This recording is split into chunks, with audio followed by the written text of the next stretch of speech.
ভারত ও ইংল্যান্ডের মধ্যে টেস্ট সিরিজের 4টি ম্যাচ খেলা হয়েছে। এই সিরিজে 3-1 ব্যবধানে টিম ইন্ডিয়া রাঁচিতে সিরিজ দখল করে নিয়েছে। বাকি সিরিজের আর একটি ম্যাচ, দুই টিমের মধ্যে পঞ্চম ম্যাচটি ধর্মশালায় খেলা হবে। আগামী 7ই মার্চ থেকে শুরু হবে এই ম্যাচ। এই ম্যাচ জিতে সিরিজ আরও ভালো করে শেষ করতে চাইবে টিম ইন্ডিয়া। একই শেষ ম্যাচ জিতে শেষটা ভালো করার লক্ষ্য নিয়ে মাঠে নামবে ইংল্যান্ড। ম্যাচের ফলাফলের সঙ্গে আরও একটি বিষয় বেশ চোখে পড়ার মতো। এই সিরিজে রোহিত শর্মার ক্যাপ্টেন্সিতে মোট 4 জন প্লেয়ারের ডেবিউ হয়েছে। সিরিজের পঞ্চম ম্যাচে আরও একজন প্লেয়ারের ডেবিউ হওয়ার সম্ভাবনা রয়েছে বলে মনে করা হচ্ছে। সম্ভাবনা আরও জোরালো হয়েছে কারণ সিরিজের অন্তিম টেস্টেও খেলতে পারবেন না লোকেশ রাহুল।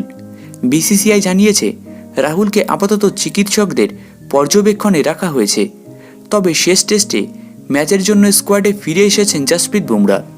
সোশ্যাল মিডিয়া সহ বিভিন্ন রিপোর্টসে দাবি করা হচ্ছে ইংল্যান্ডের বিরুদ্ধে পঞ্চম টেস্টে টিম ইন্ডিয়ার হয়ে প্রথমবার খেলার সুযোগ পেতে পারেন দেবদূত পাডিক্কাল।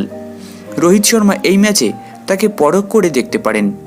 সিরিজের 3 নম্বর ম্যাচ থেকেই টিম ইন্ডিয়ার সঙ্গে যুক্ত হওয়া দেবদূত পাডিক্কাল তার প্রথম আন্তর্জাতিক ম্যাচের অপেক্ষায় রয়েছেন।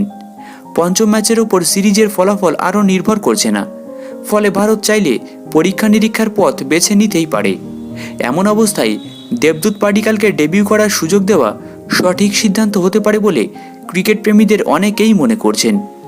এই ম্যাচে রজত পতিদারের জায়গায় খেলার সুযোগ পেতে পারেন তিনি।